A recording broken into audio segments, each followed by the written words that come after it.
2015 was a significantly more enjoyable year for gaming than 2014 was, and so, since everyone's throwing out their own opinions on what the year's best and worst were, I figured why not throw my hat in the ring. So without further delay, this is my top 5 games of 2015. Number 5. Bloodborne.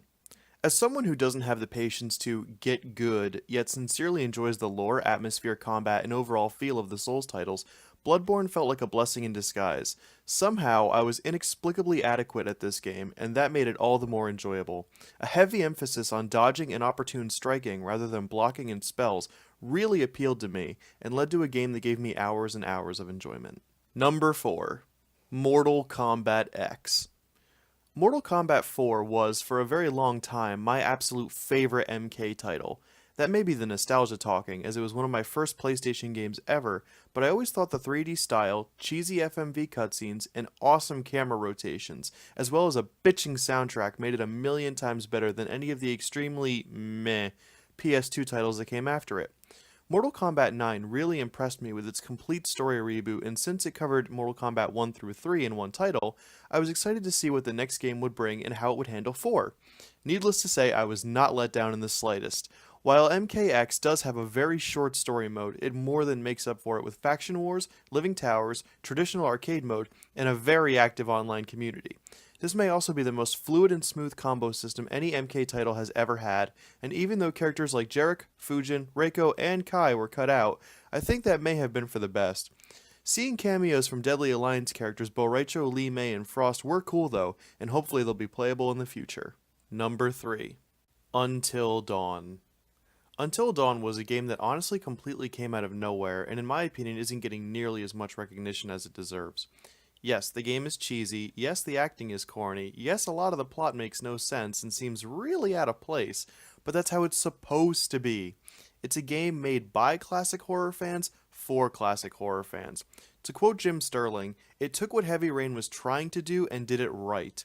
It actually felt like you were playing a movie, and some of the decisions were actually really clever, like, for example, early on in the game you have the option to shoot a squirrel.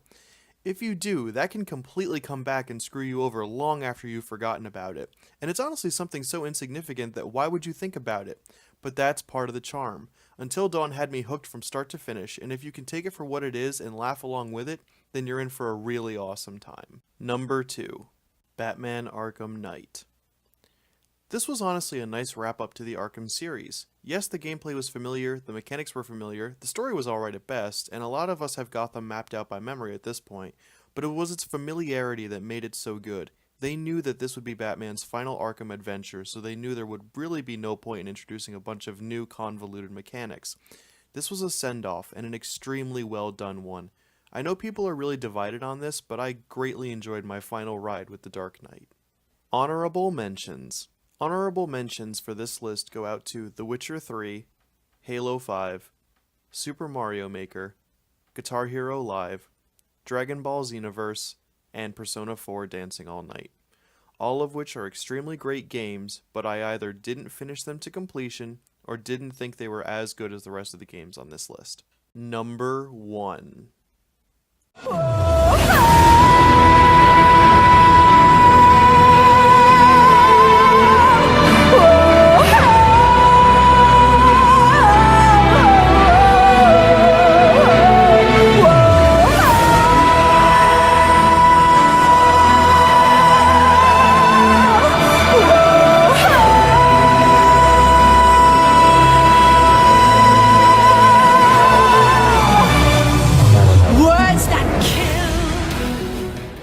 Metal Gear Solid 5, The Phantom Pain. This game has issues. There's no denying that, and there's no avoiding it. Everyone and their grandma knows about the drama between Konami and Kojima. Everyone knows how half-assed the second half of the game was. Skullface was an absolutely pathetic excuse for a villain. All exposition was given through optional cassette tapes. With the exception of Quiet, not a single memorable character was introduced. Missions and side-ops were extremely repetitive. Having to wait 36 actual minutes for something to be developed or an hour and a half for a base expansion to be built is bullshit, to be blunt.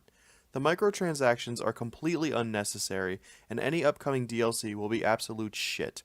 The only way for this game to be fixed and be called a true Metal Gear game will be for Kojima to somehow be able to release a director's cut, but that probably won't happen. However, if you ignore all of that and don't look at it as a Metal Gear game and just take it for what it is, there's something very enjoyable here. The open world allows you to take on missions in any way that you like, so if you prefer the classic stealth action, then by all means do that. If you want to go full Call of Duty and charge in like an idiot, then go for it. The buddy system was great, and D-Dog was extremely helpful in the finding wandering Mother Base soldiers and mine clearing side ops. Quiet was great backup for prisoner extractions, and D-Horse was just a convenient mode of transport. All of the upgrades you can make to your equipment is really cool in giving you more freedom on how you want to tackle things. When all is said and done, you have to ask yourself, is the Phantom Pain a great game? And no, it's not. It's not even a good Metal Gear game. But on its own merits, it is a good game, and it's the game I had the most fun playing in 2015. And so there you have it, my top 5 games of 2015. I'm sure you're more than anxious to tell me how wrong I am or how stupid I am, so please feel free to do so in the comments below, and I'll see you guys next time.